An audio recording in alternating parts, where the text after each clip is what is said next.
publications manager. Mostly that involves a lot of editorial. I'll see the layout pages before they get their final review. I also handle circulation, which means I have to deal with the post office and submit all that paperwork, do classifieds, and I also write my weekly column. Which I've enjoyed reading, and I think you actually came out with a book, and I'm going to guess that's been about 2 years ago? Yes, 2011. It was a collection of old columns and blog posts called So Do You Like Stuff? Available online, wink wink. But yeah, that's how I got into newspapers. My love for writing was really what got me in here. And since being in the media field, I've learned a lot about how newspapers work, and it's really interesting, and I'm proud to help get the news out to the community.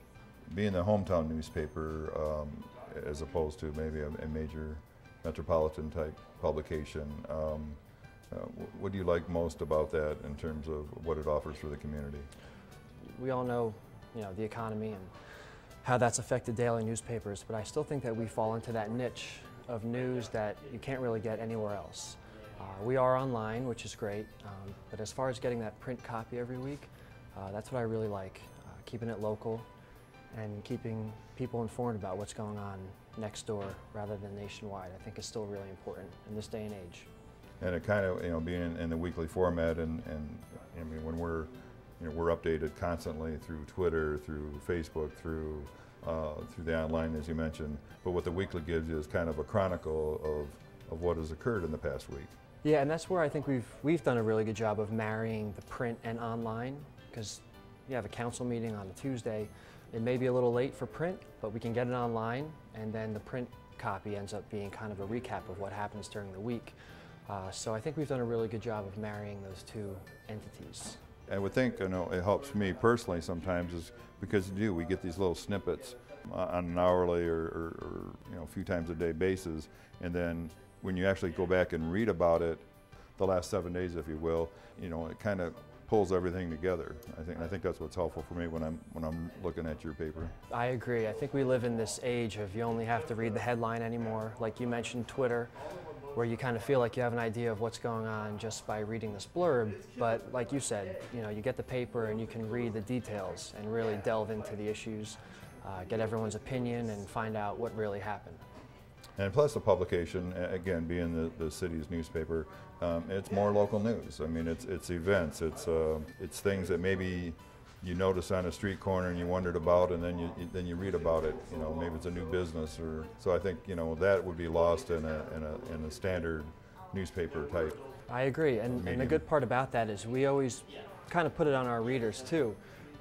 We're small staff, that we may miss some things, but to be able to have the community be out there and say, hey, this business closed down, or I was at the council meeting and this happened. There's really kind of a two-way street we like to have, where they're telling us what they think is news, and we're putting it out there. Yeah. Well, thank you. It's nice to have a conversation with you, and I keep doing a good job in your columns. I enjoy it. And do you have I'll give you another plug. Do you have another book that you plan on putting out? Well, I am writing another one. It's about my father-in-law. I'll give more details in the column, but thank you very much, Mr. Sherwood. It was great talking to you too. Good again, Mike. Thank you.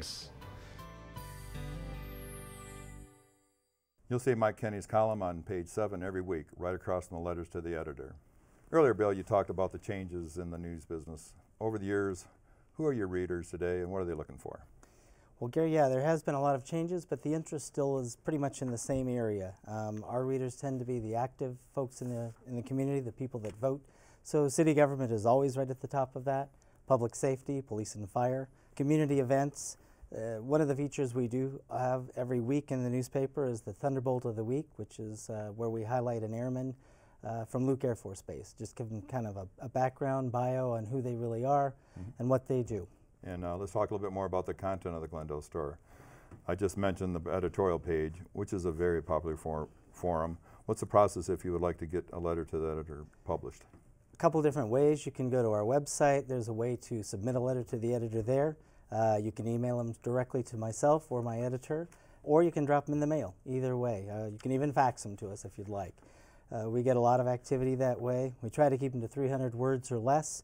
We do insist that they're signed with an address and phone number that we can call and verify.